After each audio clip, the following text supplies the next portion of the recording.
Good morning, everyone, and welcome. This is Joe Scarice, co-founder and co-host of the Creative Bird Strategy podcast and house here on Clubhouse. Let's get started here in the next few minutes. We'll get ourselves all set up here on Clubhouse. I'd like to thank everybody again. We had a really busy week. We'll have a lot to talk about this morning. A lot of going on the market. Rate plummets as the market buys the big shift. So we'll see how we'll discuss that a little bit this morning as well. So we'll get started here in just a few minutes. Let me just get ourselves set up and invite some people in and share the room as well. I want to thank our sponsors as always. I would like to thank Mr. Yardell Perkins of Perkatech. He provides our social media strategy, video work, graphics, etc. He is what I call the Oz behind the drape.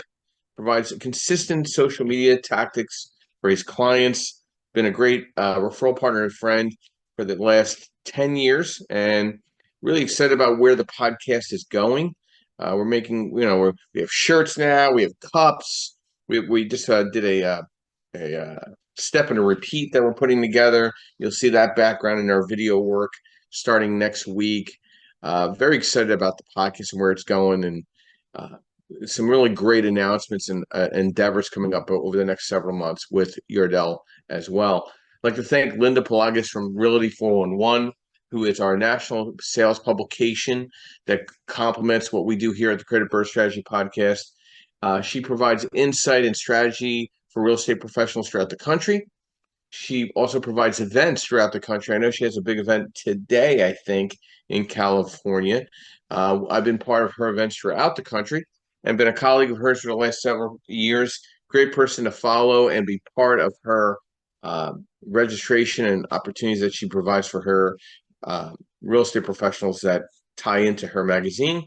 I'd like to thank MB Capital, your unsecured business line of credit program that provides unsecured business lines for investors throughout the country, nationwide. And I'd like to thank Lendmark Capital, where I'm a senior loan analyst, where we provide DSCR for 1 unit up to 25 unit multifamily. We offer fixed to rent, fixed to flip, 1 through 4, and then 5 to infinite amount on the multifamily space. We offer new construction, 1 through 4, build a spec or build to rent. And then we offer blanket loans and strategy advisory for investment and investors throughout the country, and licensed in all 50 states. So we'll get started here, and we're going to start talking about what's going on in the market. So, well, going into this rabbit hole here, what we call the presidential election. Obviously, there's some fixing going on. Rates suddenly plummet with some really bad job reports and unemployment numbers that came in. It dropped over 22 basis points. The base rate closed on Friday at 6.40. You can't imagine what we're looking at on Monday. On Friday alone, I submitted over 12 loans and issued 5 term sheets in one day. My fingers were a frenzy. Okay, so I can't imagine what's going to happen going into the new year, into this next week. It's going to be a very busy week, a lot of inquiries. Can we get the better rates? I'll be very interested to see where we price next week as well. I know we buffered a lot of numbers, but guys, we got to think about this. The rates didn't just drop because of good things. That's not a really great sign. Job growth totals only 114,000 in July, much less than expected, as unemployment rates rise to 4.3%. If the rates do drop, and they say they're going to do another half-point drop in September, potentially, we are recognizing the fact that we are in a recession. Okay, that's not good. This political machine put us in a recession over the last 4 years. So you got to think about that when it comes time to November. Can it get any worse? Okay. And from a capitalist perspective, because I look at one color, I look at green. I'm a little nervous about this. I mean, like this is really steering. All these realtors, oh, the rates are dropping, people are going to start buying again. That's not going to be the case in September. A buyer's market is not September, October, November. You're not going to have this sudden surge of of people coming off the sideline to buy in the fall. It just doesn't work that way. So, home inventory has increased by 37%. I'm very concerned about that. Days on the market's increasing as well. You know, this is not all some great signs. I mean, but again, we will shake this thing out. I'm seeing some reconfiguration in the asset-based lending space. I know of one of the funds that are out there that are in trouble, a lot of foreclosures, really bad investment tactics. They're cutting back on programs. So you're starting to see some contraction in the asset-based lending space. I wouldn't be surprised if you see a merger or an announcement of a shift on one of the funds that are out there. I'm waiting. I've been watching it over the last year. It might come to the fruition in this at the end of this year.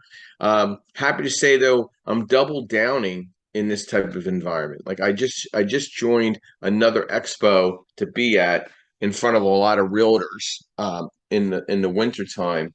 I just signed up to be at Triple Play, which covers New Jersey, New York, PA. I'll be at the Maryland Border Realtor Expo, Delaware Border Realtor Expo, New York Real Estate Investor Expo in New York, Ohio RIA, and then we're also taking a space at NAR. I feel like the realtors that last and get through this are going to be on the front line of opportunity for some of the fallout of this mortgage rate shifting for especially in the investor space. So let's keep jumping onto some articles here. Local real estate investors on the verge of outperforming builders.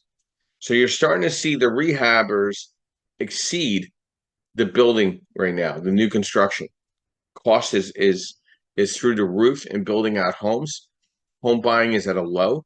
So do the rates re-stimulate new construction buying? We'll see.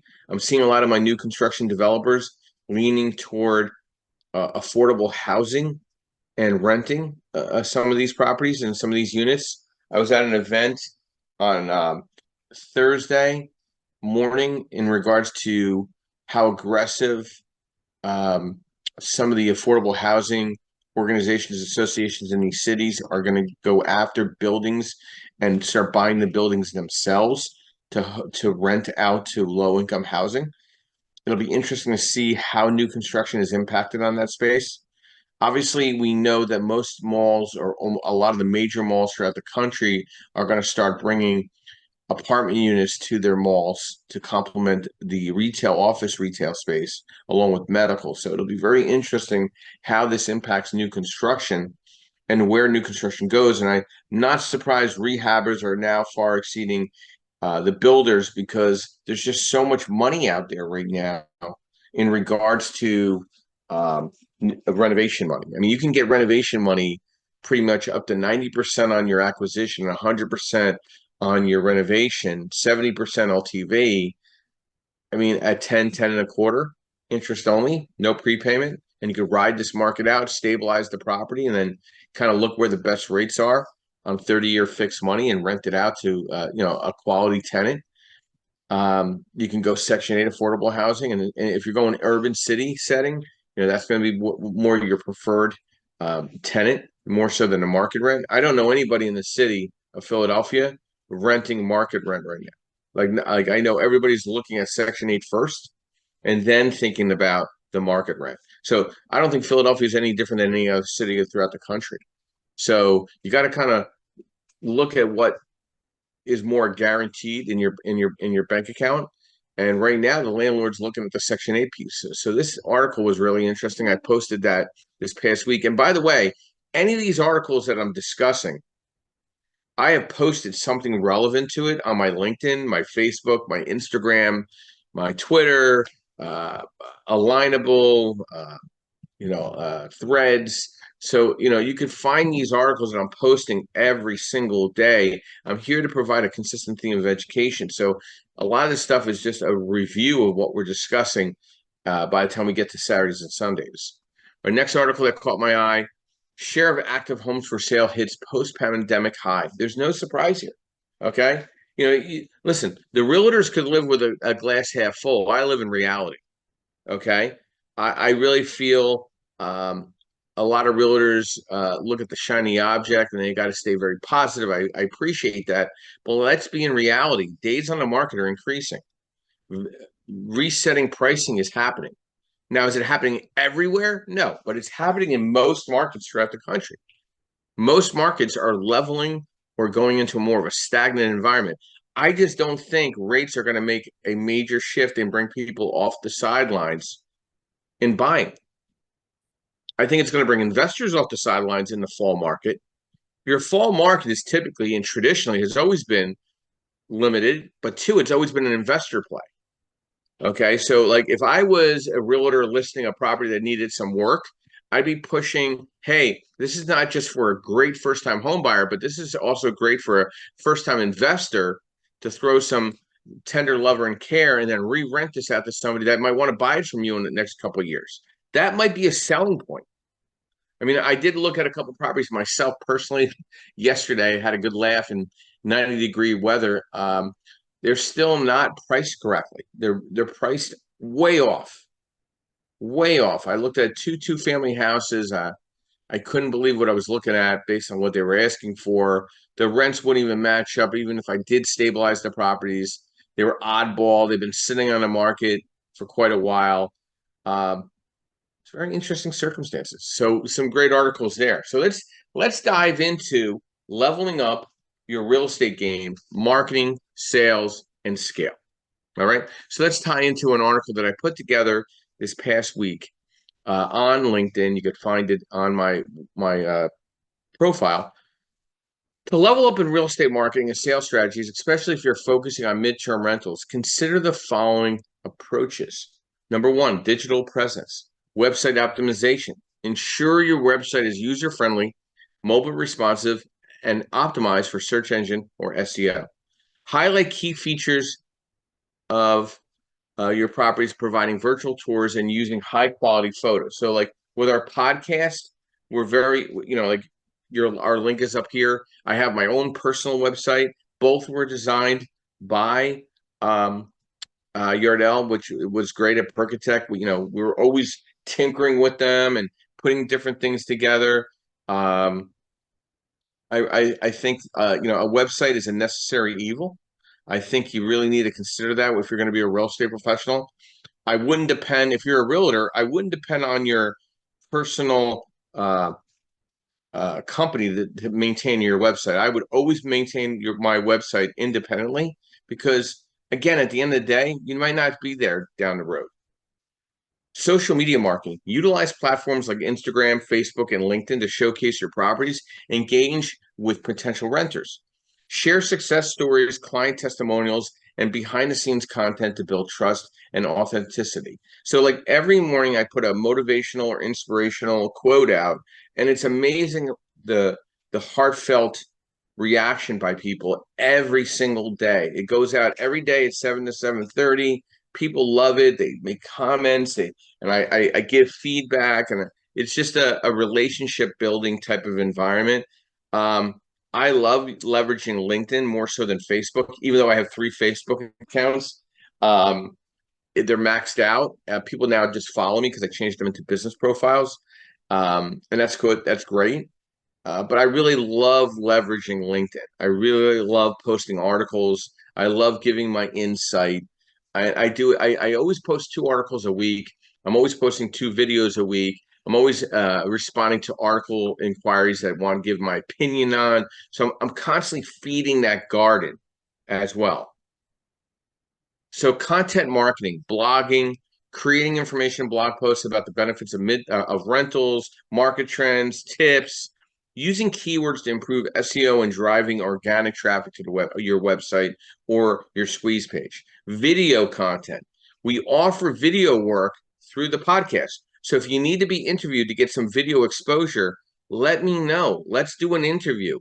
Give me 8 to 10 questions. Let's get into an intense conversation about who you are and what your why is. Even if it's 30 minutes, people get to see you, see your engagement, your passion about what you do. Networking and partnerships. I'm number three, big fan of real estate events. I love attending and sponsoring local real estate events or regional events, seminars, webinars.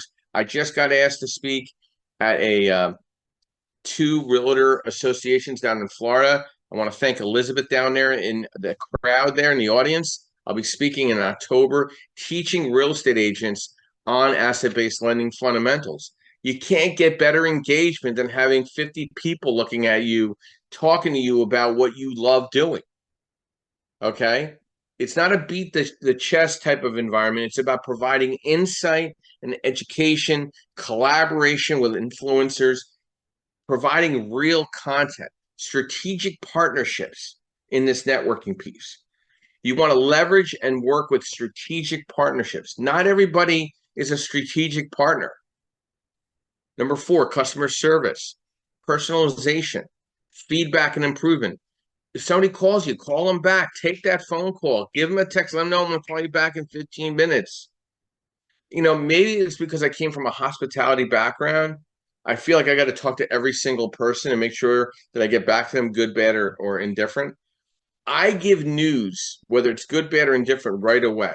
You pull the Band-Aid off. Give good communication. To me, a lot of people, I see all these big discussions on the NAR lawsuit settlement. All it tells me as a real estate professional, you need to be a better communicator. You need to be able to talk better and discuss things more transparent with your clients. Transparency and communication. Oh boy, you actually have to be transparent and have great communication skills to do your job. You're a real estate salesperson. You are in sales. I'm in sales. You need to be able to be personalized and passionate and consistent with information. There's nothing wrong with transparency and great communication skills. I'm missing the point to why everybody's upset about this NAR lawsuit settlement for real estate agents. All it's going to do is going to be for the betterment of better realtors providing better service to their clients. That's all I see it as. I could be wrong, but I think it's a good thing. It's going to weed out the individuals that can't provide good communication skills and be transparent with their clients. The number five, technology and innovation, CRM systems. Yardell and I are always looking at our CRM system. Is it working? Are we posting correctly in the right places? Where should I spend money on marketing? Should I get a virtual or augmented environment like a VA? Okay. I'm working on something on my Google business because I'm having a struggle with my Google business. We're waiting on a couple things, but I'm going to spend $500 to $1,000 this last quarter just on Google business. No problem. I'm not even questioning it. It's just going to get done. Okay. And then I'm going to invest some money in Instagram marketing over the next week. I'm going to invest in some money into Facebook marketing in the next week, LinkedIn marketing in the next week, because we're rolling out a mastermind second Monday in the month. We're waiting on Yardell to complete the marketing flyer so we can push that out. And then we started investing some dollars into that to push people in. I'm also collaborating with other groups in that mastermind so that the attendance is going to be better initially, right off the bat. It's going to be on video. So it's going to be live and it's going to be on Zoom. So we're bringing the modern technology to the front room so people could see it and be part of it, even if they're not in Philadelphia. So a lot of this stuff is, you see how it all kind of clicks? You're like saying, well, how does that get me customers? That gets me in front of bodies, valued bodies that get it, that understand the relevancy to what you're trying to accomplish. And if they don't get it, you better imprint it in their brain cells of who you are and what you do and what your why is. And then you need to be a better professional in market research and analysis, competitive analysis, market trends. You need to know that the market dropped today on Friday. You should have been aware about that. You should have posted it out to your public, people, and giving some pros and cons versus on that. I put out a post about it on my Facebook, everybody was making comments. I was giving my opinion back. And you know what opinions are like, but I was being part of the discussion. I was being part of the discussion. But make sure you follow regulations and guidelines about what you're putting out. Be careful.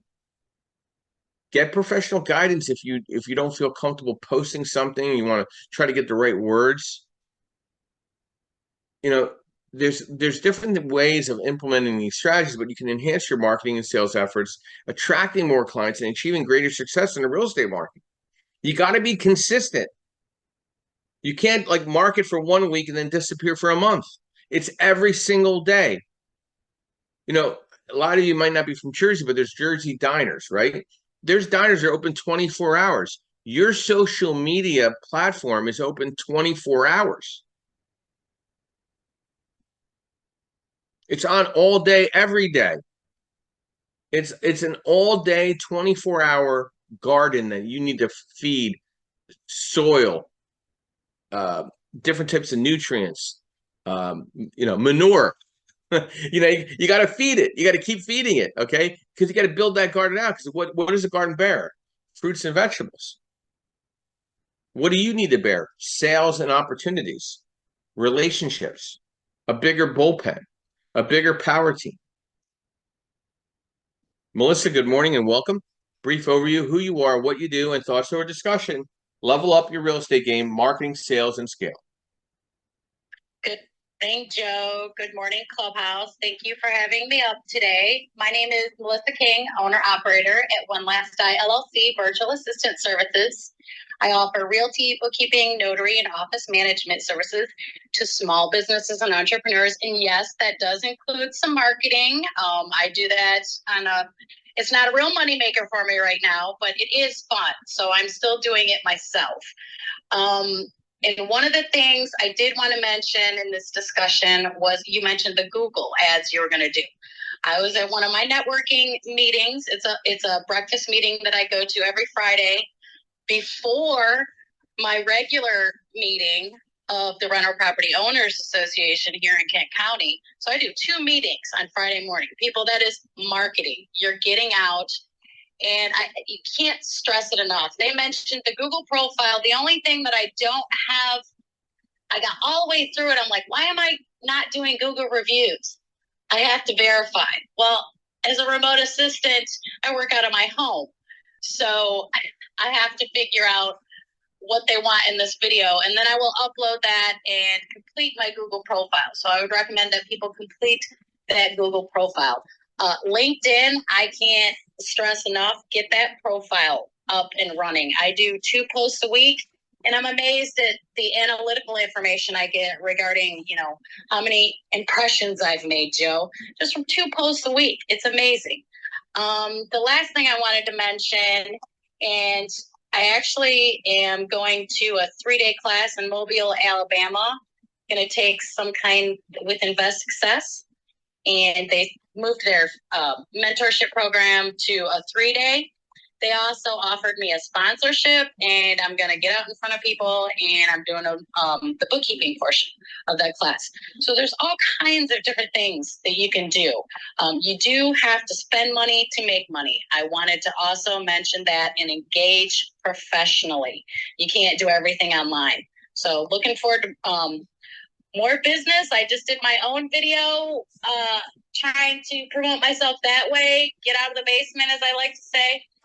And which is funny because I'm sitting in my temporary rental right now in the basement, Joe. I'm not at the campground this weekend. I hope my little tidbits helped you. Oh, I got a little note here. Property management for your real estate. Last thing I'm going to mention. Property management companies for your rentals, your investments, their portals have all kinds of marketing. They will be more than happy to help you with that. So there's so many different ways for you guys to market. You just got to get out and do it, really. Right, Joe? I think that's it. A lot of this is all common sense. Yep. It's not like I feel like this should be just natural, but not everybody feels comfortable being extroverted. I see a lot of people battling at events themselves with themselves.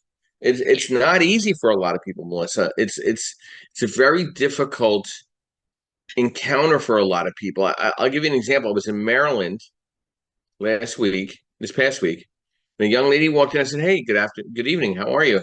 Are you here for the event?" And she literally walked by and didn't say anything. I'm like, "Oh, okay." And then she comes up. She goes, "Are you part of the real estate event?" I'm like, "Yeah." And she goes, "Oh, I want to apologize that I didn't say hello back. I feel like men are always trying to hit on me at events." And I'm like, "Oh, okay, that's why I said good afternoon. Are you here part of the real estate event?" I was okay, whatever, that's fine. But again, I think women have a harder time at networking in events where it's still a man's room sometimes, and feel like the men are making them feel comfortable. I don't really try to. I mean, I don't think I've done that. If I have, I apologize, but I think it's tougher for women than men for the networking piece, and I think more women strive toward more women empowered events, or a more mixed room.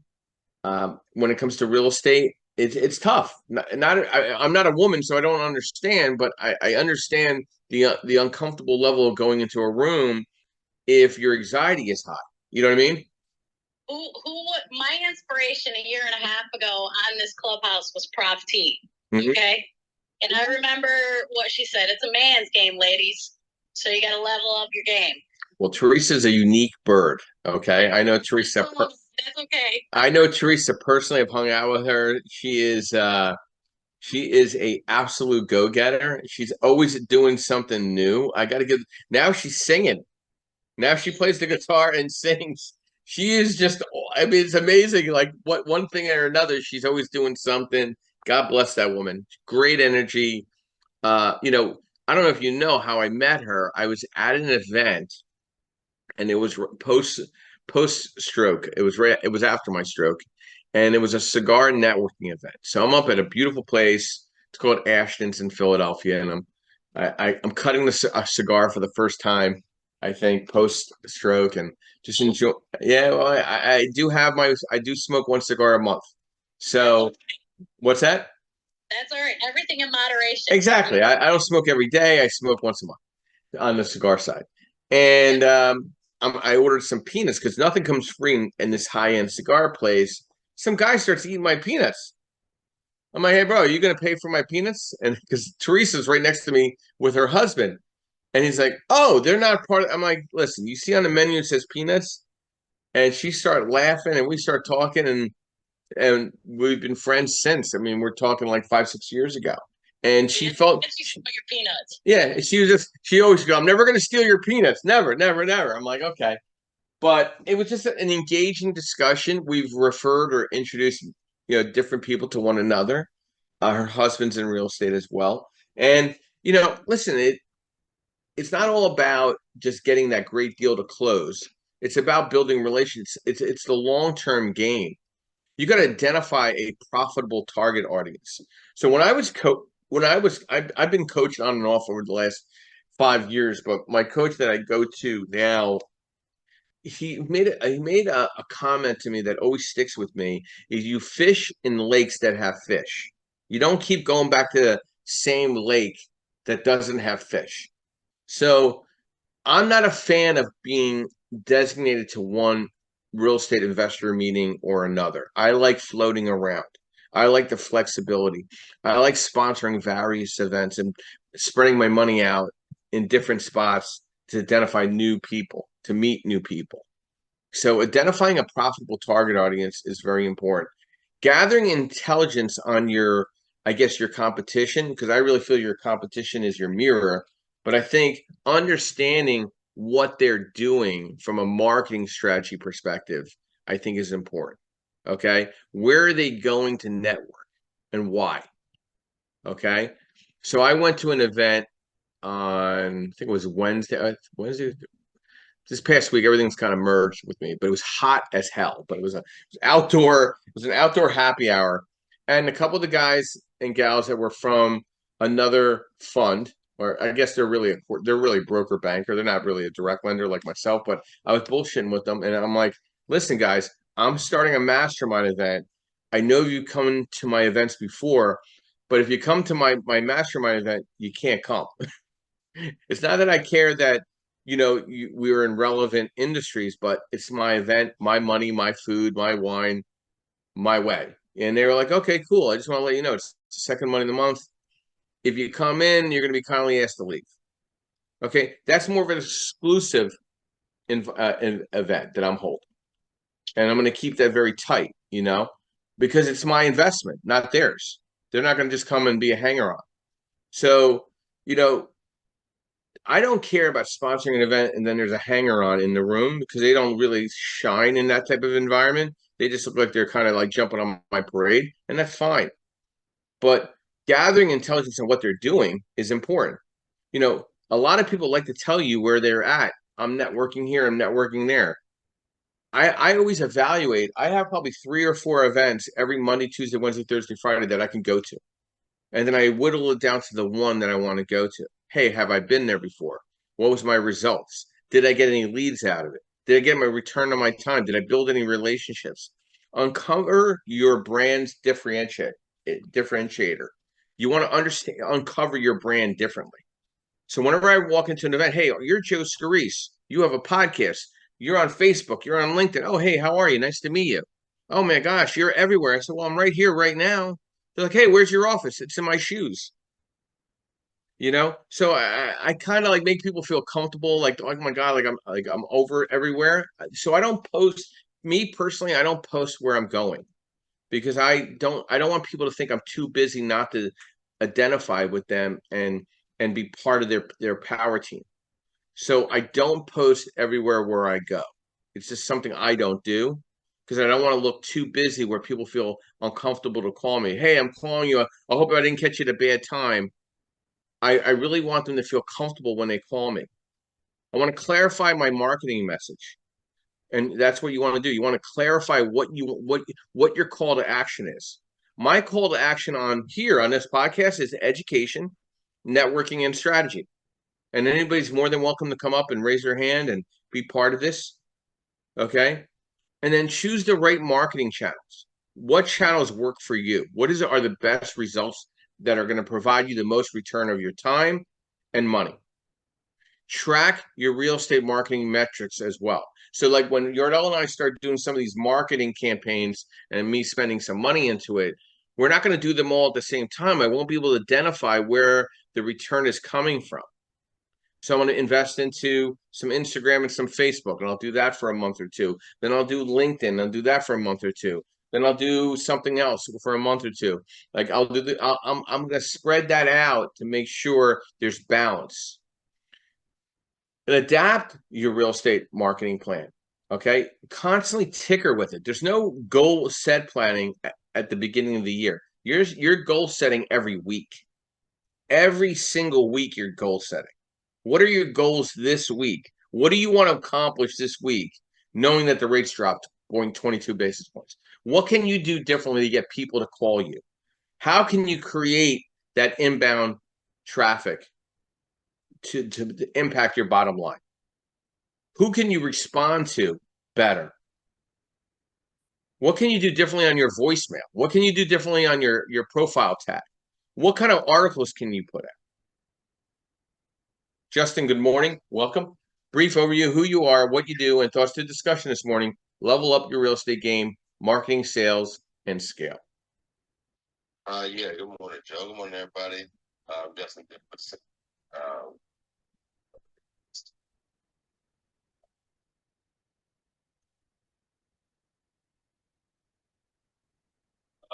listening in this morning, Joe. I think you had some really good points. I think I'll just start by kind of talking about a bunch of different things to market. Um, if you're a bit more introverted, there are a lot of ways that you can still participate and still create a solid system of consistency with your marketing. I think one of the things that kind of caught my ear when you guys were talking earlier, you know, describing somebody with pretty pretty good attitude. I think you used a different word, but it sounds like they had a high spirit, had a good attitude, and you know, it just kind of describing that person. It took me back to um, some of the folks that I remember in high school, college, right, and just simplify our socializing. And if we, you know, I've always been somebody that heavily analyzed social skills, so or not social skills, behaviors of people. So I guess looking at it from a different lens, but I absolutely see how going into a room, right, and having, or well, you know, call it your vibe, right, but but having your aura in the right place, right. So if you step into an investor, don't go in there with a stiff neck. Don't go in there unprepared. You know, all of these things have to do with marketing itself. And if you go up into a room and you're looking to meet people, to connect with people, be open, right? They may not say the right thing to you the first time. Don't become defensive. I mean, these are just things that I think a lot of folk like. Sometimes I think people come into this room with a certain level of expectation, and when they're not met, especially if they're newer, you know, they might get frustrated. So, you know, I think just keeping the right mindset and keeping the right attitude when you're going and meet people, because you can give somebody some information, but if they do not connect and say, "Man, I like this guy's attitude. Man, I like this guy's willingness. Man, I like this guy's uh, right," the amount of data that he's able to ramble out in response to the questions that I have, right? The information and put it in order. And without getting all the details, he still has the answer. Different things you want to bring out about your characteristic. I mean, bring the characteristics you want to bring out about yourself and somewhat be a little bit bold about them, because meeting somebody for the first time, the opportunity to tell them, right, to describe to them, or in 30 seconds of action. You know, Maya Angelou, you both have heard this quote, right? But people rarely remember what you say to them or what you do to them. They almost certainly remember how you make them feel. So these are the things that we want to kind of lean in on, especially as, you know, some even I have a lot of introvertish moments, right? With my turbulence and the those and lack of confidence and building back confidence, right? Because I didn't know when I put the certain thing I'm supposed to keep confidence, right? And so all of these things are going on in your brain if you're nervous, right? So that's kind of what I'm speaking to. I'm speaking to the person that's a little bit to these things, or a little bit nervous for whatever reason. Stay on the forefront. You have wonderful things about your personality. Wear them out on your sleeve, right? And don't be too sensitive to the responses that you get from people, and always be open and presenting yourself as valuable to whatever it is you're looking for, and whatever they may be looking for as well. So I just want to throw a bunch of little tidbits in there, Joe. Think about y'all gave me a bunch to think about this morning. Well, you touched on something, Justin, and thank you. That I think all of us are battling our high school years and our grammar school years as adults. I think we're all battling that in our personalities. Like a lot of us don't like to go back to our reunions. I know a lot of people that will never go back to their reunions. Why? They don't want to go backwards. They want to go forward. You want to fall forward. You don't want to fall backwards. And I understand that. But I think we're always battling something that happened to us, whether during grammar school or high school, in our professional landscape. Like if you go to networking events, it's cliquish. People that know each other, they hove together like little wolves. Okay. Um, and that's okay. I don't mind walking right in. Hey, everybody, how are you? I'm Joe. Nice to meet you. I'm a direct private lender in the asset-based lending space. I've been in the lending. I lend only to investors. How are you? What do you do? What's your name? And they look at you like how dare you? And I'm like, how dare me? How dare you? I paid to be here. I put gas in my tank to get here. I'm part of this membership. I'm going to introduce myself to every single person in this room. I'm not here to date anybody. I'm not here to buy anybody a drink. I'm here to be part of a professional circle to enhance my circle, to enhance my sales, to enhance my marketing, to identify somebody that I can collaborate with. Some people are just naturally uncomfortable. A lot of people, I don't know, for whatever reason, because of my social media presence, they think I'm something else than I'm not. I mean, I'm just a regular person. I wake up every morning, do what I got to do to do well. Hopefully, at it every day. You need to embrace failure and mistakes. It's given that you're going to make mistakes. It's about the successes from those failures and mistakes is how you're going to better yourself. Accept that you can't control everything, and stop worrying and live in the present. And take time off, take a break. Like after this podcast, I'm going to the gym for an hour and busting out a real great sweat, working out every day. Kind of doesn't always say that I'm going to have the perfect figure, but I'm going to feel healthy. I'm going to feel the clarity. I'm going to get some of the stresses out and hit that day running. I got some video work I got to do today for some upcoming events that Yordell and I are sponsoring at our office and at my wife's wellness center at the end of August and the beginning of September. So we have to do some video work with the production company. So I'm getting pumped up for that. Okay. And be open to constructive criticism. Comparison is a killjoy, and be proud of your work. You got to be proud of your work. Whatever you're doing, be proud of it and own up to it. And if it's something you don't feel comfortable with, you need to figure out something else. You got to pivot. You got to make a plan. You got to know your market. You got to be honest. You got to develop a niche. And the niche also ties into the 30-second elevator pitch. You got to be able to describe who you are, what you do, and what your why is in an elevator pitch. Encourage referrals. Stay educated. Understand the risks. Invest into your power team, a good accountant, a good lawyer, a good realtor. Find help. You can put questions out on the open market on Facebook, and you'll get answers from every self-proclaimed legend in their own mind. Build a network. Mr. Ed Dowling, good morning and welcome. Brief overview of who you are, what you do, and thoughts to the discussion this morning. Level up your real estate game, marketing, sales, and scale. Good morning, everyone.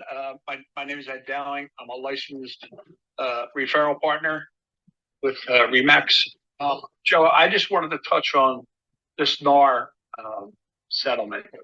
And something I saw this week was an agent put in the agreement, a sale, that they wanted 3%, not the 2% that the seller was offering. Mm-hmm. Now, I think that's going against the code of ethics, because you're putting your interest in front of your buyer's interest.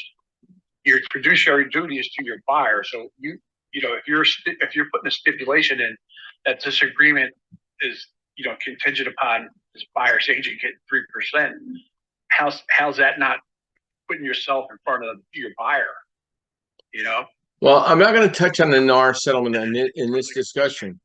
I'm not going to dive into that too deep. All I'm saying is that with the NAR lawsuit, I think it's bringing. Sorry, Joe. Hello?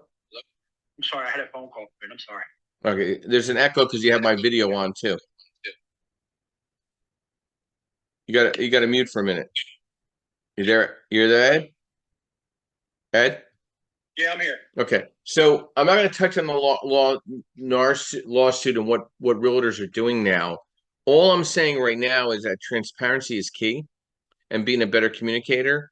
And if it's not ethical, that's a whole different discussion.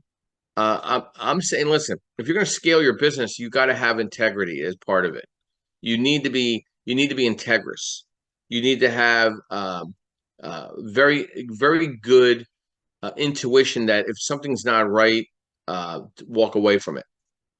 One thing I've done in the last 5 years that I didn't do the previous 15 or 18 years of 19 years of my career is I'll fire somebody.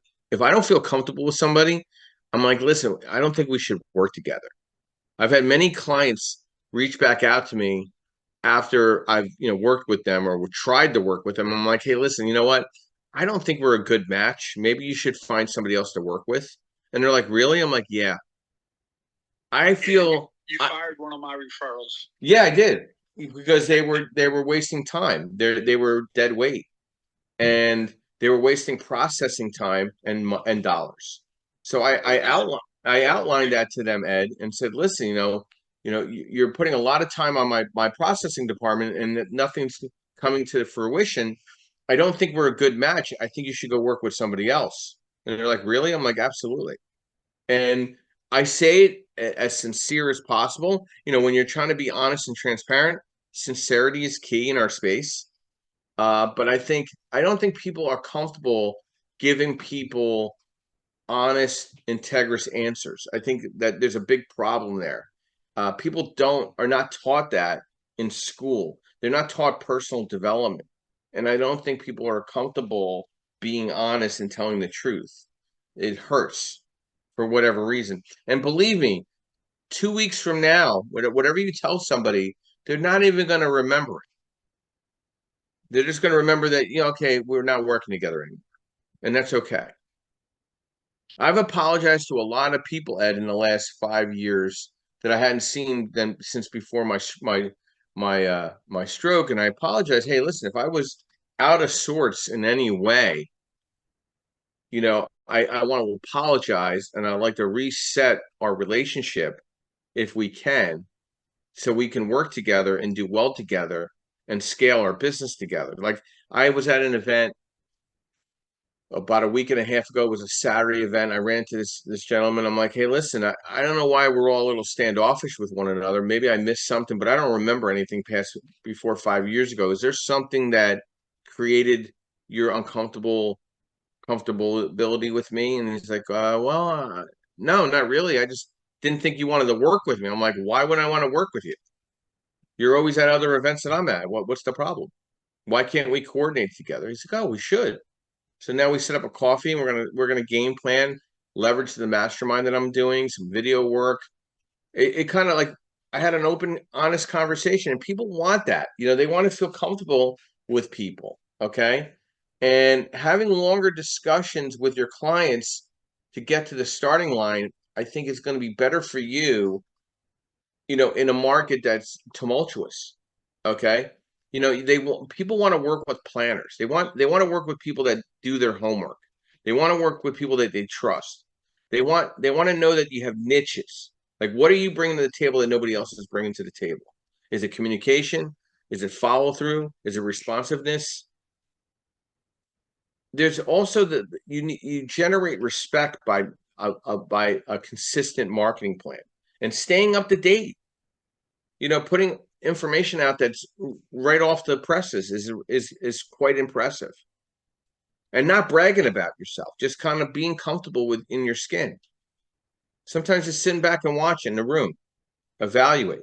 I always like to get to my events that I go to a half hour early. So, like, my wife and I went to a happy hour. We're there at 5. I'm in there at 5 o'clock. The event starts at 5:30. The people that host the event didn't get there till 5:40. And the events on the schedule started at 5:30. It was already in disorder right off the bat. Is that a good marketing plan? Was that a good networking event? I don't know. I wouldn't run something like that. Joe, I just have one more question for you before I go. Go ahead. Are you still implementing that marketing strategy of sending out recipe cards to your sphere of influence? No, Ed. You're not doing that no more? No. Putting food out. Listen, I only cook big meals maybe twice a year, 4 times a year. People get to see my crab gravy. They get to see my Chibot, and that's good enough for them. We could help you out with the postage, but that's the problem. Ed, we need to watch our weight, so we shouldn't be influence people with food. So thank you, Ed. Thank you for coming by. Ed is a friend and foe all at the same time. Can't have a better friend. Friend Ed, thank you for coming by. Thank you for being part of the podcast this morning. So let's get back to leveling up your real estate game and marketing and sales and scale.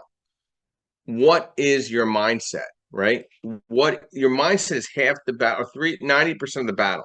The right mindset for real estate investing success or being a real estate professional is going to be so important going into this market in the fall. Be professional and take your real estate business seriously. Have a long-term and a short-term vision for success. Embrace failures and mistakes again. Be proud of your business. Deborah, good morning and welcome. Brief overview who you are, what you do, and thoughts to the discussion this morning. Level up your real estate game, marketing, sales, and scale. Good morning, Joe. Deborah Adamy from Las Vegas, Nevada.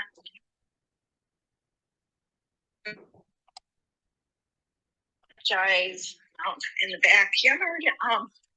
So to level up my game, I am doubling down on my postcards that I send to my clients.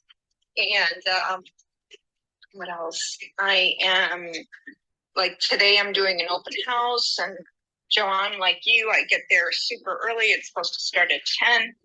I'm going to be over there at 8, just setting up and preparing. What else? I'm also doubling down on my video. I'm going to try and do at least one a week. And social media is a big thing for me. I'm trying to do it every day. But so I do have a VA that does help me. I also I didn't publish the books, but I got a company that does put my name, I think it's called Ghostwriters, or so I do have books that I can hand out to people for selling, tips on selling and tips on buying. So I thought that was a really good idea. They can get my free book online. It has my picture on it, and so yeah, that's what I'm doing, Joe. And yesterday I passed out flyers. I walked around the neighborhood and met the neighbors and talked to them about my open house, and yeah, had a good day. And I don't push, hey, are you selling? I just started a conversation, and we didn't talk anything, too much about real estate. I'm just meeting the neighbors and talking to them. Getting to know them. I'd rather not push. So, but I do think what your friend said earlier about the commission, it is going to be a difficult scenario. I mean, here on one hand, somebody's offering 0 or 1 apple. Of course, this is how we make our living. So we do want to make more apples. So it's going to be so whose interest do you put first? Yeah, it's going to be a tough road, Joe. But I think the sellers have to. I don't think too much has changed. In fact, I told my seller that not too much has changed. The sellers are still contributing towards the buyer's, commission, and that's it. So I hope it doesn't change too much. But thanks, Joe. My pleasure. Get off. No problem, Deborah. Well, thank you. I mean, listen, what I'm going to take from that is, again, better communication skills, better transparency with your clients is going to be important. You got to devote more time and effort to understand what this whole lawsuit is going to impact your bottom line and your marketing strategy going forward, and devote more time and effort to understanding your market as well. Okay. Being a guru of your market is going to be very important. You got to burrow that hole. Okay. I have a much different market because I'm nationwide, but I focus east of the Mississippi. I do loans west of the Mississippi, but I don't go out there and market to that area. It doesn't make a lot of sense. Why would you call me in Philadelphia for a property in California? I can do it. I have done them, but it doesn't make a lot of sense. Understand your risk and develop financial discipline. Okay. Don't over exceed in marketing if it doesn't make sense. Start off slow. Like we're going to set up these marketing plans in Facebook, Instagram, LinkedIn. We're not spending $1,000 a month. We're spending $100 a month. and see where it goes. Right now, we're investing in a lot of the other things that we need. We're doing videos twice a week. I'm doing article posting twice a week. I'm posting 3 interested articles and inspiration quotes every day. I gotta handle feedback and inbound inquiries. Touching 5 people and doing a check-in a day helps. Do a video with 5 tips of the trade every day. Try it out for a week. First thing in the morning, you get to go to the gym, you get back, you shower, get yourself together. Do a video and give 5 tips of the trade. Any tips of the trade on a subject. Put it together, put it on paper, and read it off on a video, and then post it. What is the harm in giving some tips of the trade? Nothing. It's 3 minutes you can't take back, but you don't know what happens falling forward. Find, understand, and develop your niche. Build a great reputation. Be consistent. Be continuous. If anybody has one thing to say about me, I'm out there networking day in and day out. My goal every week is to meet 25 to 30 people a day. If I'm not touching 25 to 30 people a day personally, I feel like I'm not impacting enough. I'm always looking to meet and greet people, whether it's 10 to 15 or I like that room anywhere from 10 people to 100 people, because I know I'll be able to meet as many of those people in the room. If I'm speaking or I'm sponsoring, I'm going to get to meet everybody. And if you're gonna sponsor someone else's event, you want the people that attended that event you want that database. You're not going to sponsor unless you get their email, phone number, and full name, because you got to do the follow-up and the follow-through. Leveraging technology and automation and building your network are very key. Continuous evaluation, and find what helps, find the needs there. Look at the needs of what is going to impact your clients, their current clients, and hopefully future clients that are going to acquire to work with you. People that call you independently and say, hey, I saw your information, I want to work with you, I have some questions. Those are the best kinds of inquiries, because they reviewed your background, whether on social media or your actions somewhere, and they felt compelled to call you. They feel like you're a professional in their field. I can't emphasize enough of what we offer here at the Creative Birth Strategy House and Podcast. We offer video work to be interviewed for your business. I've extended it multiple times. I don't force anybody into it, but I think it's important that you need to consider marketing yourself. And if you're having a struggle, let's put a video together. Put 8 to 10 questions together. Let's set up some time on a Zoom call. We'll put it into a video interview, so you can leverage that and post that out and get yourself in front of more people. That's going to be important. People need to hear your voice, see the comfort and the confidence that you have in your profession. That's how you're going to scale. That's how you're going to be a better listener, a better advisor, a better strategist, somebody that people feel comfortable with. Allow me to sponsor an event for you, for investors. You want to get in front of some more investors? Let's have a happy hour. Let's have an educational discussion. Let's have a mastermind in your market. Bring 10, 15, 20 people in the room, 30 people in the room. Let's buy them some wings and salad and some light beverage and have a conversation. See how they can relate to you and build business together. That's how you scale. That's how you market yourself. That's how you become the network. Consistency and continuity. Melissa, any final thoughts to our discussion this morning? Level up your real estate game, marketing, sales, and scale. Yeah, actually, I made a couple more notes. Be a little note taker. If people are struggling, don't have a lot of money, use the free Chat GPT to create a marketing plan, rework it to fit your niche, what you want to do, what you want to put out there.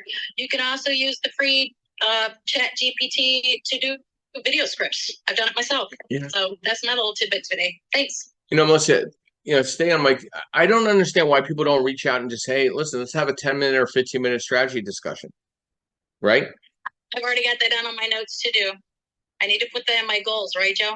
Well, I think one of your goals is having you present at the Western Michigan Realtor Association. But hey, I'm still waiting for that invite to do a discussion on asset-based lending for your association. Okay, they are doing in April next year. They lost the February. I didn't really like the February to begin with, and I think they got booted to April. So let me reach out to them. I know that they were asking for speakers, so let's get that started. I'll see where it goes. Well, Thanks, Joe. Thank you, Melissa. And, ladies and gentlemen, listen, if you want to have a networking marketing discussion and mastermind, my call to action to you is let's sit down, let's get a call, let's have a Zoom meeting, whatever makes you feel comfortable. If you want to just talk on the phone, let's discuss how we can work together, how we can build together, how we can level up the real estate game, your marketing, sales, and scale. I'm strictly in the investor lending space, but a lot of people are leaning more toward the investment space anyway. So if you feel comfortable with that, that's another breakthrough you're going to have. But there's opportunities, working with an investor lender because everybody watches Flip That House and HGTV, and everybody is inspired to be investors. So, if you want to have that investor mindset, more than happy to sit down with any one of you to have that discussion to help build out your business. Now, please keep in mind I have some great events I'm involved with, bigger events. I'll be at the Maryland Association of Realtor Expo in September, the Delaware Association of Realtor Expo in October, New York Real Estate Investor Expo in October. I'll be at the Ohio RIA in November.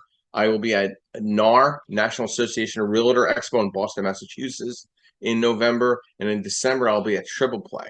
I'm also traveling to Florida for a couple CE courses I'm going to be providing to some associations. If anybody needs a CE course on asset-based lending for their real estate office or their realtor association or investor association, please let me know and I can schedule that accordingly with my schedule. So, guys, thank you very much for the discussion this morning here on the Creative Birth Strategy House and podcast. I want to thank our sponsors, Mr. Yordell Perkins of Perkatech, Linda Pelagas of Realty 411, Eric Moz of MB Capital, and as well as Lenmark Capital, myself as Senior Loan Analyst Joseph Scarice. We're here every Saturday morning, 8 a.m. Eastern Standard Time, every Sunday morning, 9:30 a.m. Eastern Standard Time, bringing education, networking, and strategy. We have our website, which is creativebirdstrategies.com. We also provide worksheets for education for you to pencil your deals down better and be smarter as a real estate professional and investor. And my quote this morning, just to finish off the day, to all the doors that closed on me, I'm coming back to buy the building. Have a great Saturday morning. We'll see you tomorrow morning, 9:30 a.m. And I'll be ending the room in the next 30 seconds.